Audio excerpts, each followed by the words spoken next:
I have, over time, become fully convicted that politics is downstream from culture. The politics we exhibit, practice, is downstream from who we really are. So a lot of people look at Washington today, and they may get so disgusted and point the finger, well, you know what? We elected these people. The public square is loud, fragmented, and often exhausting. For many people of faith, it feels like a place to either dominate, withdraw from, or survive until things calm down. But for others, the public square remains a site of calling, imagination, and hopeful presence. Today's conversation is about why faith still belongs there. My guest is Case Thorp, pastor, author, cultural convener, and founder of The Collaborative. He's also the theologian in residence at First Presbyterian Church of Orlando, which is my home church. Woo-hoo. Case has spent years thinking, writing, and building the intersection of faith work and public life. Case, welcome. Welcome to my podcast. That's fun. Welcome to your podcast that I'm hosting today. Oh, thank you. So listeners and viewers, you may be thinking something. Wait, this is Case's podcast. He usually hosts. You're right. We're going to be trying something new. I am going to interview him once a month, and we're going to see where it goes. Woo-hoo. So if you're in for this, Case. Look, I'm just so grateful that you're willing to do this. Y'all, Katie and I have long been friends, and I respect her walk with the Lord and her leadership in the church. We got to do Gotham Fellowship together. We did. And that honestly is probably the seed of some of this is my passion for the intersection of faith and work. Being a single person, we talk a lot about your meaning, and a lot of times your meaning in your work within the church. And a lot of times it feels like that's tied up with family. And for me, for sure, being able to talk about how it's tied up with work is just incredible because that gives a lot of purpose to what I do every day. So tell everybody. Actually, I'm sorry. This is you're driving here, but I think they'd love to know what is it that you do for work? What is it that I do for work? I work in the financial services industry. I work for an asset manager, an investment company, and I work on their sales team. So I do a lot of talking to people. So this is always fun for me. Which is part of the reason why you are doing a great job. Thank you. That's really kind. So let's start personally. Before this became the language you used professionally, when did you first sense that faith and the public square belonged together? So was there a moment, a place, or a tension that woke that up for you? And many people associate the public square with conflict. What did you see early that made you curious rather than fearful? Well, I think back on my childhood. I grew up on the east side of Atlanta in a suburb. My Episcopalian father and Southern Baptist mother found the Methodist Church to be a good meeting ground. So I'm grateful to say there was never a time in my life that I did not know the presence of God and His grace and His mercy. I did confess faith at the age of 10 at Vacation Bible School. I love VBS. But I very distinctly remember coming home from church one day, and there was a homeless man with a sign asking for food. And as you can imagine, you don't see much of that in the suburbs. So it caught my attention. It bothered me. It lit me up. And my parents were in the front seat. My sister may have been in the car. I don't remember that. And I said, we've got to stop and get him some food. And they, in understandable fashion, were a little scared of such an idea and said, no. There's city services and there's church ministries and he'll be fine. And I just I remember throwing a fit. Yeah. Because you're like, hey, we are the church. Right. Well, I didn't have it quite that theologically sophisticated. Right. But I was thinking, wait a minute, we're Christians though, and we should do something. Now, I look back on my 10-year-old passion and zeal.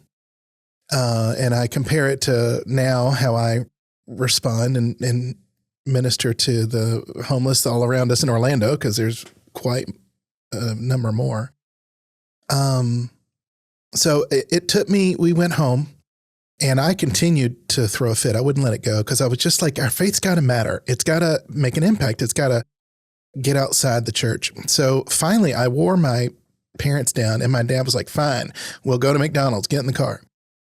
So we go to McDonald's, we get a meal, and we go back to where he was, and he was gone.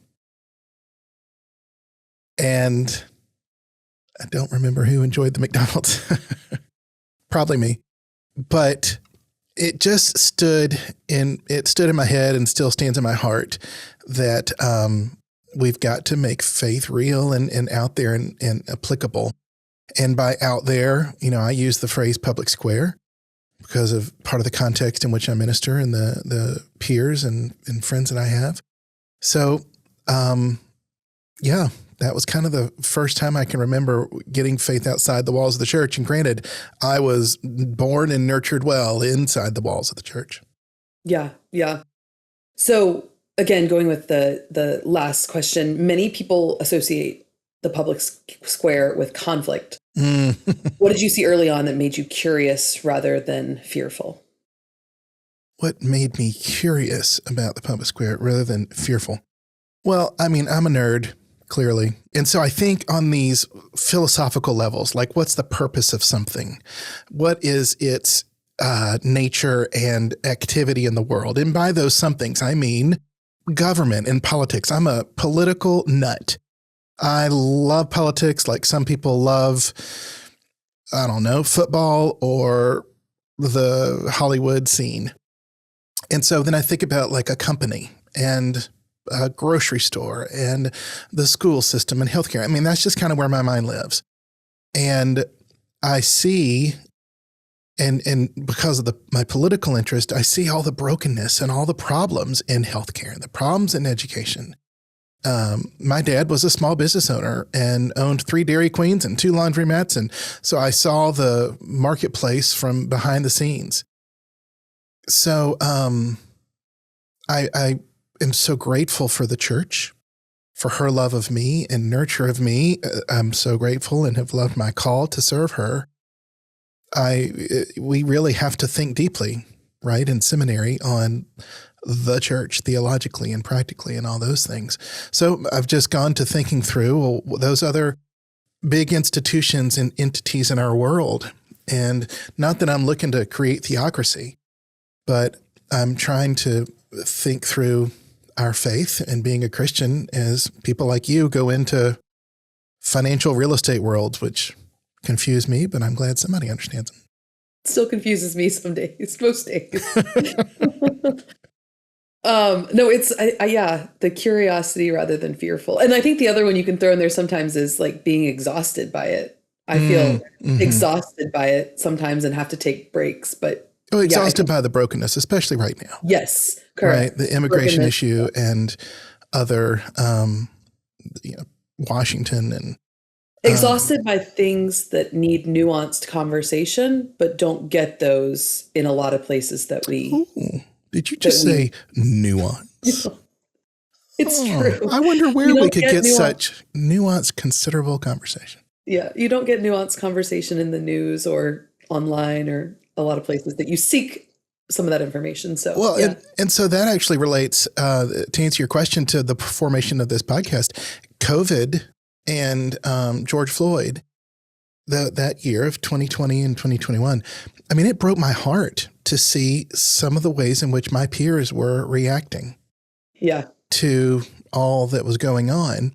And it wasn't that you couldn't to have this perspective or that, to be on the left or on the right. It was the lack of theological thinking or biblical conviction that was pairing a lot of these very strongly held views. And then you pile on top of that, the church opens or closes, and just seeing all these different public theologies swashing around in people. They don't have the terms for it, but we each as Christians have an orientation towards the rest of the world and the rest of culture. And some of those are, I think, healthy, and some of those are quite destructive. But yet everybody else just sees, Christians acting this way or that. And so that's why I'm like, look, it takes nuance. It takes considerable thought and reflection. Yeah, it does. So kind of related to some of this, when you say public square, what do you mean? Not in the abstract, but in a concrete way. Yeah.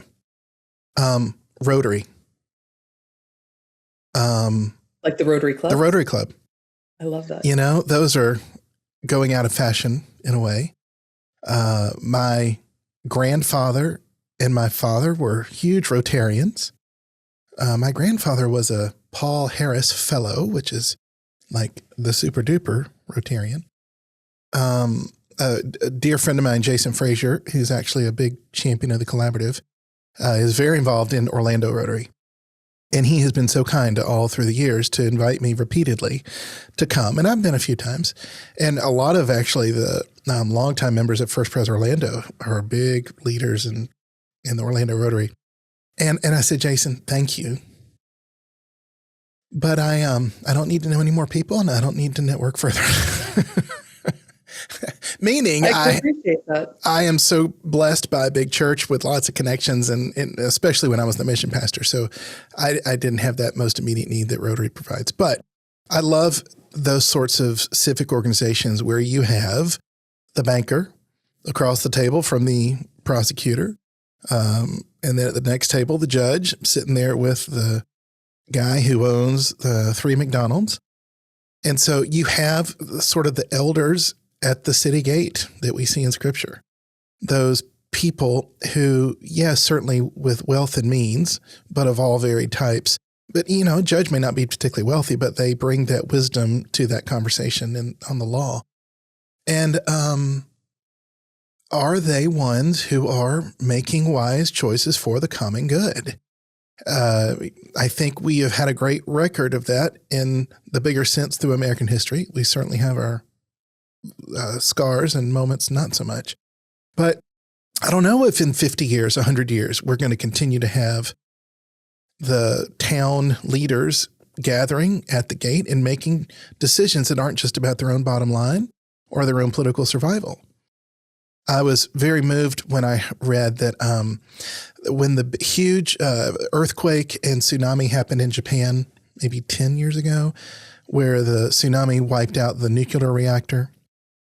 And tens of thousands were killed. It was just disastrous. And I read that Walmart was doing quicker and further distribution of relief supplies than the Japanese military at first. And, I don't know the backstory to that, but my mind got to running. And I thought, what I wouldn't give to have been a fly on the wall in Bentonville, Arkansas, when the executives were sitting there going, you know what? We have the infrastructure and the network to respond to this. Doesn't help us earn money. They probably lost money on the endeavor, but we got a bit extra to share. And they kicked into high gear. I don't know that those sitting in the room were necessarily Christ followers, but I know that we can't just rely on the government or military to do it all in that situation. And how many other situations are there where we need our leaders of the various institutions around that square? Think of an old European square who are leading for everybody's sake, not just their own. Mm-hmm. So this sort of probably answers some of this question, but why does it matter theologically that faith is not only private or ecclesial, but that it's public? Well, Jesus' ministry was public. Jesus didn't sit in a building and talk to his own peeps. Our lives are public. We might like to be secluded, especially for some people during an FSU football game. Listen, I'm a lot less erratic than I used to be. Are you? Yeah. Are you? I haven't really seen am. a tweet from you in a while, actually, on FSU football. I've been pulling off Twitter quite a bit. It's been healthy for me. I think I agree with you. It's been very healthy. Yeah. Okay. Now, see, I distract myself. What was I talking about? It's fine. Why is faith important in a public sense? Oh, right. We live very public lives, even just going to the grocery store. Even, and hopefully, that there are studies that public life is actually on the decrease as people pull out of bowling leagues and church institutions and such. And that's not good. That's not good at all. So because we live public lives, well, as Christians then, what are the best ways to do that, or the not so best ways, the not healthy ways to do that? I have, some may disagree with this, but I have stopped trying to talk about hard issues on Facebook. It's just not the environment. It's not the forum. People just can't handle it. You can't have nuanced conversations Ooh. there. Yeah. No. It's part of the reason some of me pulling back from Twitter. Oh, well, there you go. Yeah. And so it leads me to question, okay, well, where are we talking about these things? Rather than just voting, going home and sitting in front of cable news and screaming at our own sheetrock walls. Yeah. It's fair. It's fair. You've often resisted the idea that faith in public life has to mean power or persuasion. So what is an alternate vision that you're thinking about working from? What does that look like? So in the 90s, I was formed post Ronald Reagan. I mean, my childhood during the Reagan era, but coupled with that era, for which I'm very grateful and respect and regard from a political perspective, with that era was the Christian right's move to organize politically. So you had the moral majority and then the Christian coalition. And let me tell you, I was a true card-carrying member of the Christian coalition. I was at Emory University in a religion major. And in my religion classes, it was interesting. Emory is 40% Jewish. And so you usually have a majority of Jews in the religion classes.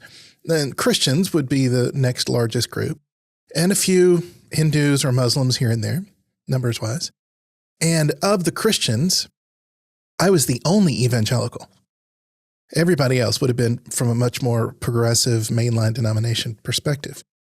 And what drove me crazy was every conversation would eventually get around to the fact that all the problems or the ignorance in religion are because of evangelicals. And I'm like, wait a minute. We're supposed to be polite and politically correct and accepting. Why can we not beat up on anybody else? Not that I want to beat up on people, but why does every group get shown respect except my group? So I literally signed up to be in the Christian Coalition so that I could get the little plastic card and put it in my wallet. And I'm so obnoxious.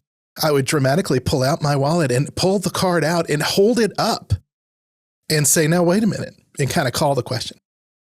As the years progress, I mean, we get to the Bush era, and in the first 2 years of Bush's term, 2000, George W. Bush, right? Oh, W, okay. Yeah, this is W. Yeah.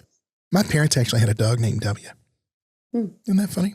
Because they regarded him well, and they named their dog W. Anyway, 2000, 2002, Republicans, the conservatives that are still so heavily aligned with the evangelical voter, had the White House, Congress, and not quite the Supreme Court, but all the dreams and agendas did not transpire in those 2 years. And I thought to myself, if you are the group that controls the major levers of power, and it doesn't pan out into policy or actual cultural change, what's going on? What's going on? Now, there's plenty of political reasons for this. But I have, over time, become fully convicted that politics is downstream from culture. The politics we exhibit, practice, is downstream from who we really are. So a lot of people look at Washington today, and they may get so disgusted and point the finger. Well, you know what? We elected these people, and we can unelect, but will we? And how we? And does our system work against us? And are we going to keep it or are we going to change it? So I decided I'm not going to be a political science major, which I was my first year of college.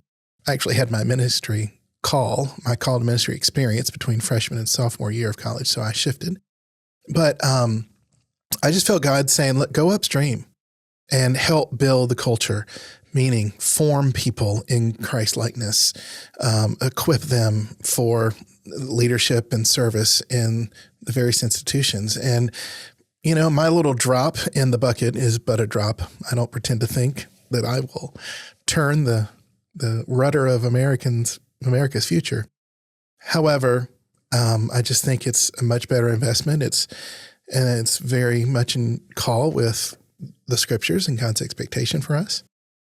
Yeah. I think maybe talk just a little bit more about if it's not being tied to power or persuasion, What's our motivation? What's pushing it? What's moving it? Well, that's where my missional evangelism kicks in. I mean, what motivates it is the Great Commission, the Great Commandment, the Great Requirement. I've really been thinking a lot lately about those three things and how it pans out to be the cultural mandate. Now, you might know that term, cultural mandate, from Gotham. Mm-hmm, but the Great Commission is that Matthew 28, go therefore, make disciples of all nations. The Great Commandment is from Jesus, love others just as I've loved you, love your neighbor as yourself. And then the Great Requirement is from Micah, do justice, love mercy, walk humbly with your God. And how do those three combined sort of focus us on the essential nature of being a Christian and living our faith out in the world and producing and designing and creating in both family and work and art, etc. So that motivation, I think, comes from the call of Jesus. And yes, in some ways, yes, for the conversion of individuals to profess faith in Christ, but more than that. And so the more than that, or maybe not say more, but and with that, also with that, is the way in which we as Christians are helpful contributors to a pluralistic democracy, that we are ones that are a value add, and not only a value add to a town or a state, but that we're actually a prophetic voice calling out on behalf of the vulnerable, or that we're bringing some moral standards to the table and pushing the needle. So I'm driving home from church 2 days ago, and there's a guy who's been on a corner in downtown Orlando for a number of days now, and he has two signs, one in one hand, one in the other. And one is the F word, and the other, I think maybe the other one changes. I've got to start noticing. Like one day it was ICE, one day it was Trump, one day it was Elon. It's Elon Musk. Okay, forget Trump, immigration, Elon Musk. Where do we have decency laws anymore that you can hold up a sign with the F word on it and a policeman doesn't come up and go, sir, we're not doing that. I mean, I'm driving my kids in carpool to school and the bumper stickers in front of us are just smut. And, I'm not a teetotaler, moralistic kind of guy, I hope, but where is the baseness of society taking over, and where are we as Christ followers helping to call us to better, to more beautiful, to more good? So that is that missional evangelistic call from Christ, and then that push to do it both for the saving of lives, but also for the flourishing of our living together. Yeah. So what happens to Christian faith when it's removed from shared life, shared institutions, and a shared responsibility? What happens when we try to make that more private? Somalia?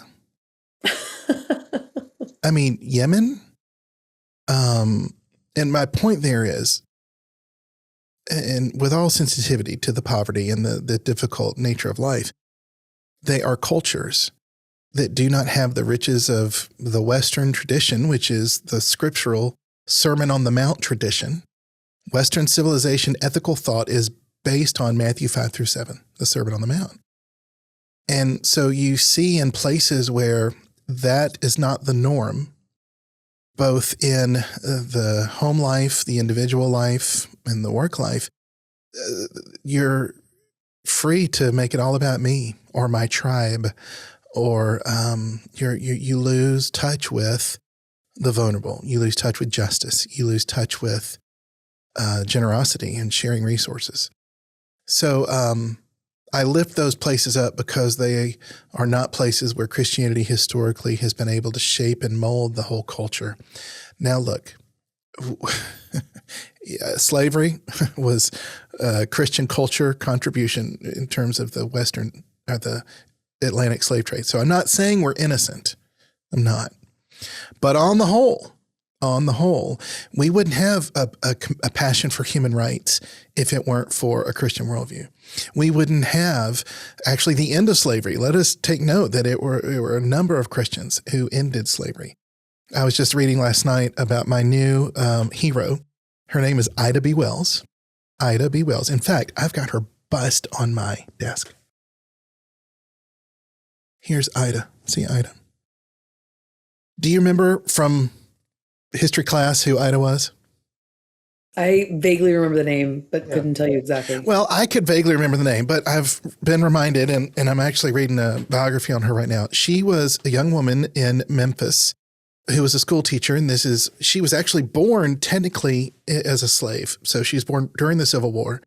But then in post-Civil War the South, there were a number of efforts to try to quickly help elevate the Black community in education and contribution because they had come from such hard situations. And she benefited from that greatly and was able to go to college.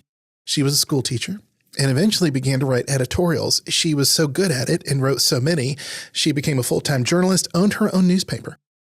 And her great contribution to American culture was the way in which she lifted up in a nation, she brought to the American consciousness the issue of lynching. It had kind of been out there, but she really got America, kind of like Martin Luther King Jr. did, to say, okay, this is not right and not who we are. And so she did great work in that regard. So she, I just was reading this week, she was invited to England to share and took England by storm.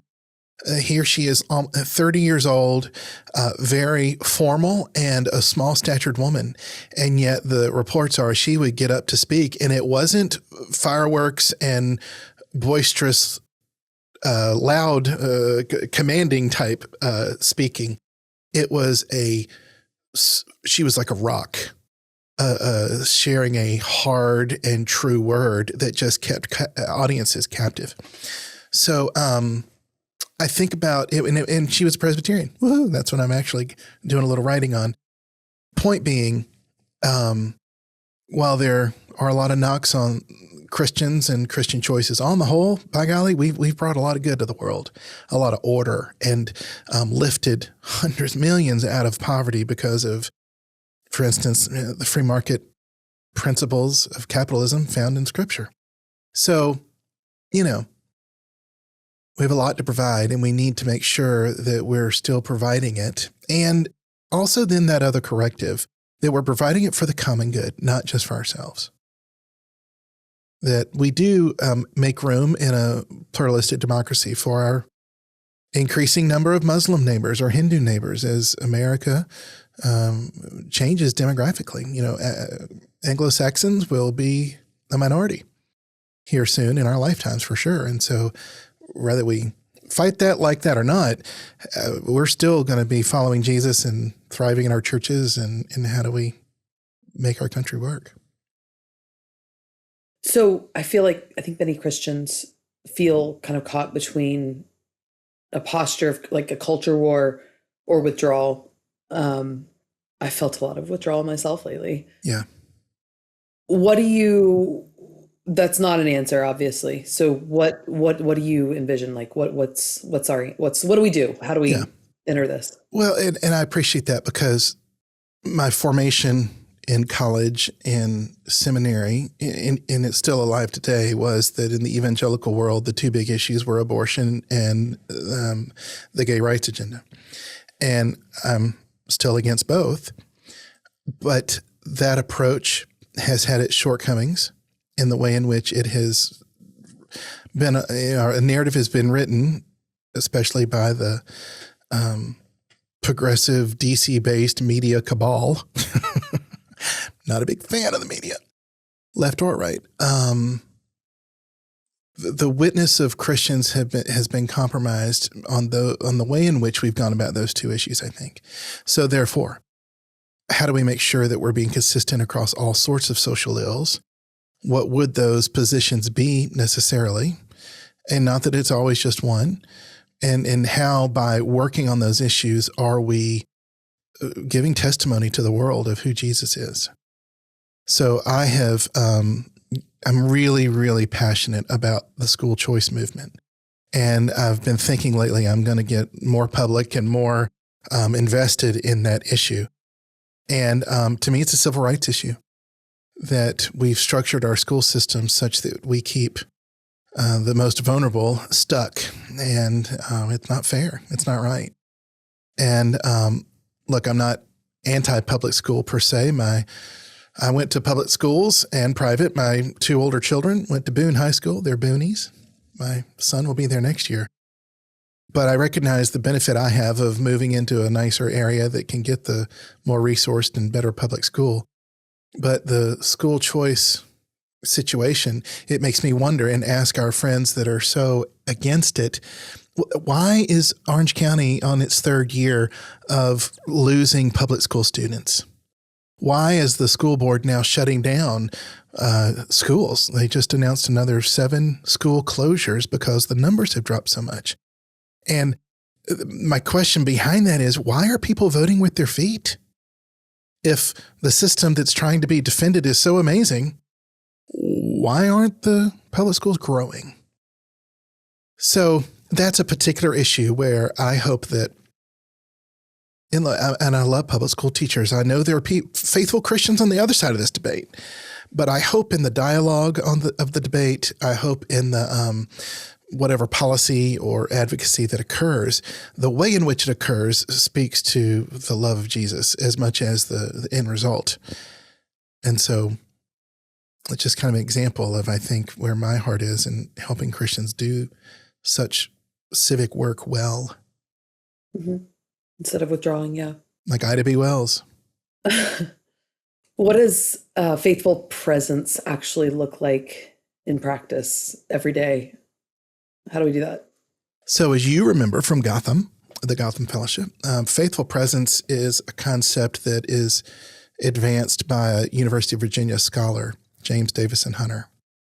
And faithful presence is sort of a posture that's a bit different than being in your face and pushing hard with the levers of power. Faithful presence is staying true to one's convictions. That's the faithful part.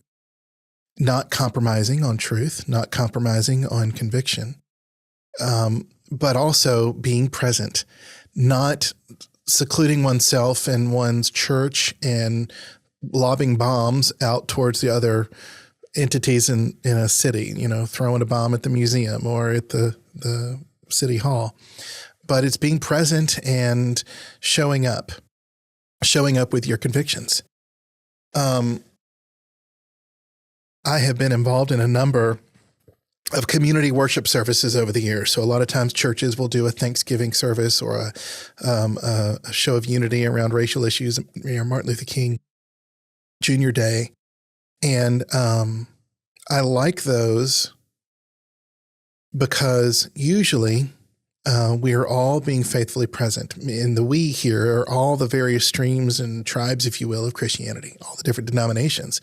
We're not there to debate baptism or debate the authority of Scripture in different ways.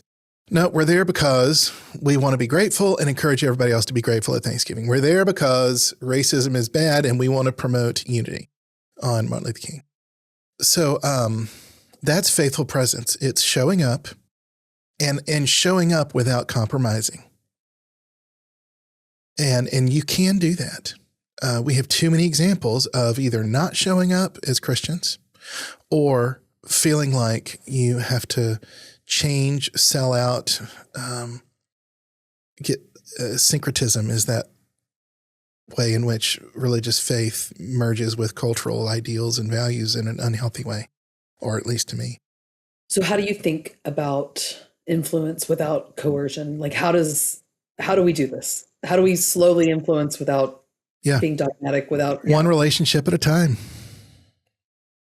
One relationship at a time, but going into those relationships, very self-aware and not just self, but tradition aware. What is it your church believes and why?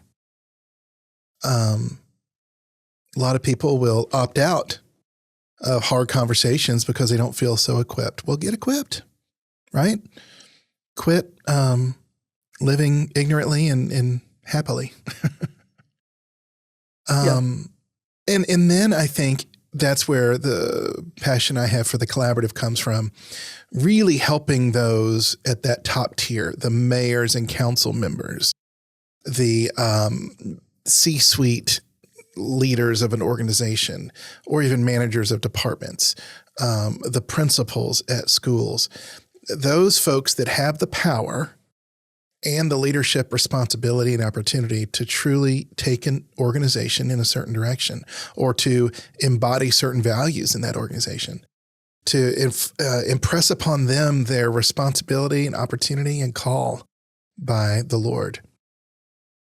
Because I think back to my upbringing, and what if the major influencers and leaders on Wall Street, Madison Avenue, and in Hollywood were Christ followers? And I'm sure there were some along the way, but that they were pulling the levers of culture that were huge levers with incredible power in what they put out in the movies and television and music and how economics played out. What if there had been more of the elders in the city gate pursuing the common good? Again, not creating theocracy, not about creating Christian movies and Christian music, which on the whole is not so great. You agree with me, right? Like sometimes it's kind of cheesy. There's some better things. It's getting better. It's getting better. The only Christian music I listen to is usually country artists, old country artists singing hymns. Look, Bill and Gloria Gaither. I love the Gaithers. Chris Christopherson, Johnny Cash singing hymns. That's what I listen to. Okay. I was thinking the other day, and you can come with me. When Dolly goes to glory, I want to go to her funeral. I can't think about that case. Oh my gosh. I know. Let's don't think about that. I'd love to meet her. But when she does go to glory, I want to be at that funeral. Like I said that I was going to be at Billy Graham's funeral, that I've got enough strings to pull to find my way there. And, well, apparently I didn't. Didn't make it. And to be at Dolly's funeral. Dolly Parton, Ina Garten, those are my, when they go, it's going to be very upsetting. Barefoot Contessa. Mm-hmm. Where did she get that name from? A store she bought out in the Hamptons. She bought it on a whim. If you ever get a chance, read her memoir. It's incredible. Listen to it on the audiobook. It's really great. Yeah. It's just hopeful, happy. It's great. Yeah. I love it. Okay. So I'm working back in my mind. Ina Garten to Dolly to the Gaithers to Christian music in the square. That's where we got. Okay. So what if the leaders of Hollywood, Wall Street, Madison Avenue had been about the common good, and, our society wouldn't be so base? I don't think it'd be okay to stand on a city corner with a sign that has the F word on it, but it is. And so it doesn't have to be that way. It doesn't have to be worse for my kids. My grandchildren may not have to go to school and see horrible bumper stickers. So where have you seen a quiet, faithful, or patient faithfulness shape public life more effectively than loud certainty? And this isn't a plug for Presbyterians, but if you take it that way, that's great. I just think the Calvinist tradition forms, shapes, breeds people who get what it means to go to work, to go to the voting booth, to go to your local school and be a good, decent person with morals and with care for others and with a communal attitude. And so I look at a lot of the older folks in our church who are past their income years, and to think back to their presence in whatever organizations they invested in, their workplace, the soccer team, the school, and how it just created a place of goodness and beauty. Buzz Owsley is a dear man. You know him. I do. I love Buzz. You're an elder on session with Buzz. That's our board of directors, for those that don't know Presbyterian terminology. But Buzz was the head of HUD for the region, the Federal Housing and Urban Development Department. And that is a pretty influential position. I mean, he had control and influence over hundreds of millions of dollars worth of grants for housing and homeless organizations, et cetera. And he is, partly due to his military background and being a good soldier personality, but he's good, a solid Presbyterian where it's not about me. And I show up to do great work because, by golly, that's what my daddy would have expected. And that's what I expect of my children. And why did my daddy say that? Well, that's because it's what we do and are as Christians. And I don't want anybody to hear me think I'm trying to get us back to old white men who are not having beer on Sunday. No. For anybody everywhere to be faithful and pursue truth, good, and beauty, because the vulnerable need it, right? That kid whose parents aren't telling him not to drop F-bombs is driving by and seeing that sign and thinking that's normal. And that's not good. That's not good. Now, on the flip side of this, I loved it. On the flip side of this, when you do see progress that creates new norms, when President Obama won his election, and my daughter at the time, she's now 21, but I guess she was 4 when he was elected, but I guess she was probably into his second term. She's 8, 9, 10. And she finally said one day, I just don't get what the big idea is that a black man's president. And I was thrilled because she was hearing us talking about this major milestone and how this is so very different. And yet she's like, what's the big deal? And that's a good fresh word for new generations. What's the big deal? When it's a good bit of progress. Mm-hmm. Made a lot of progress. Yeah. So how have you learned this the hard way? When have you, with loud certainty, seen, the flip side of all of this? If we see the most progress with quiet, patient faithfulness, where have we seen examples of learning this the hard way with the loud certainty? Well, at the risk of my career and reputation, I will share a very immature moment in college. So a buddy and I started College Republicans at Emory in Atlanta, where I went to undergrad, and it's known to be quite a progressive environment in school. And we were young and obnoxious, and we applied to be, as an organization, a part of the university president's Council on the Status of Minorities. And our argument was, we are a political minority on campus. And so we, it really, really rubbed contrary to the spirit of the organization and the committee. Mm-hmm. And the purpose. The purpose was to help those voices that had not been able to be lifted up and shared in a world dominated by people just like myself, white and male. Well, we purposefully, of course, applied in order to kind of call the question. And the president, of course, denied our application, but he required that we have a meeting with the other leaders on campus who were a part of the committee. And I imagine his hope was that we could hear a little better and learn a little more deeply and realize the impact we were having. And people were furious and very upset. And I remember saying, to be even more obnoxious, taking their phrase and language and saying, if you had to walk a day on this campus in my shoes, you would know what it's like to be a conservative at Emory University. Well, looking back on that, I think, what did we really accomplish? We accomplished a lot of ill will and further entrenching of stereotypes. I was going to say, you lived into a stereotype a little bit. Right. Yes, it might be a funny story to tell to some, but I would have done it differently. I would do it differently today. Learn from it for sure. But, nobody wants stuff just thrown in their face with attitude. Nobody does. You don't take it from your kids. You don't want it from your spouse. You don't want it from your friends.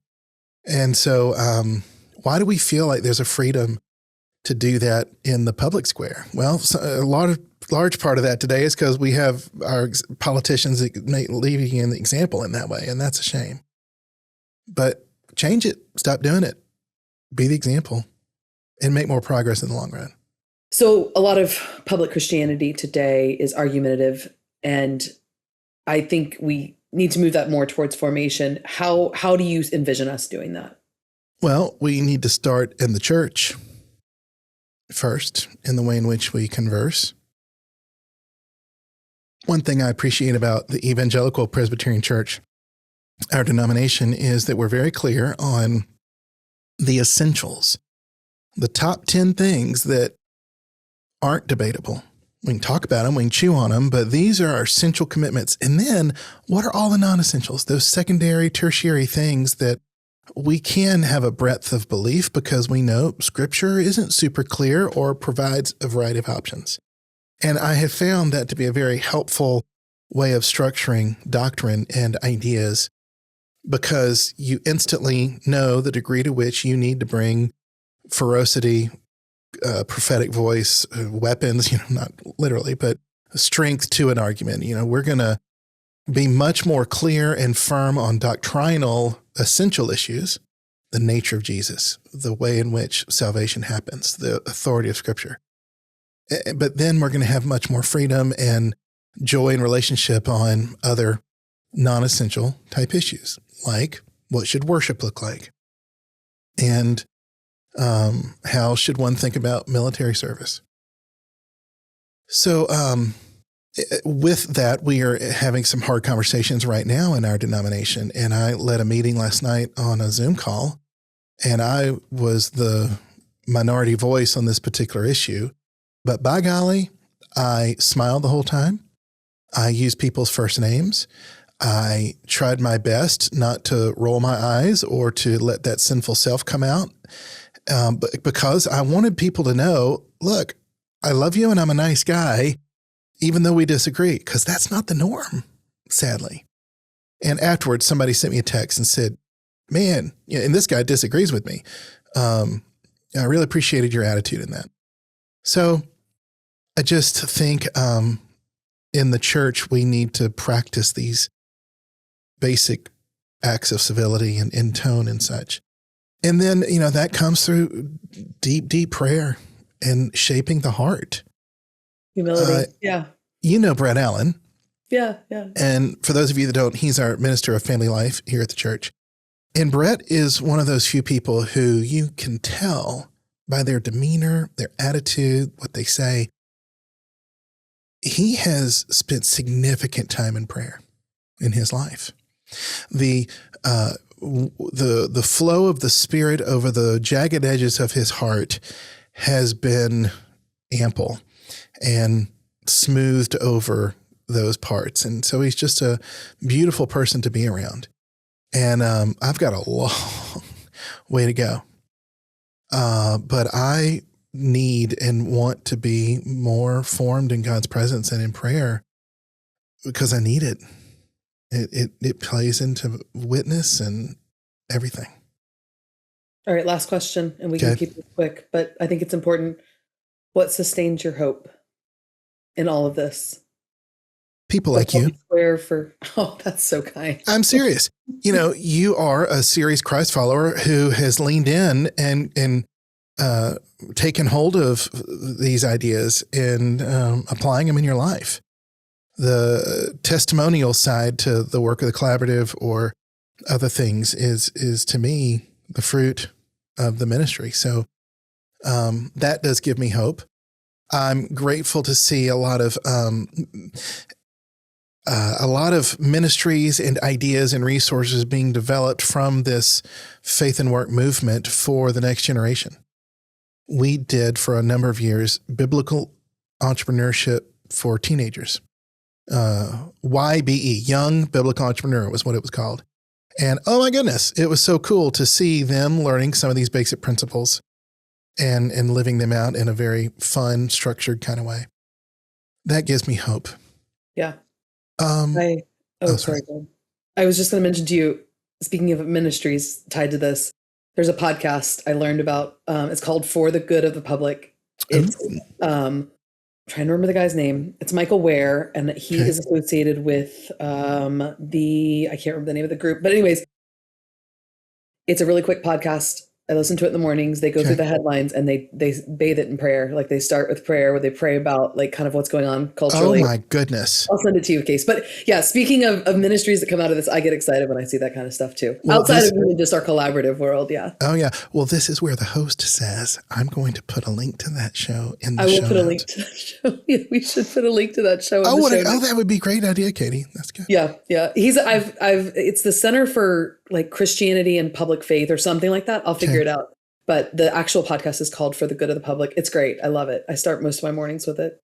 Well, I'm definitely going to go look at that. By mentioning that center, another thing that gives me hope is the Center for Public Justice has a program that they invited me to be a part of where they help train young pastors in how to preach on public square issues.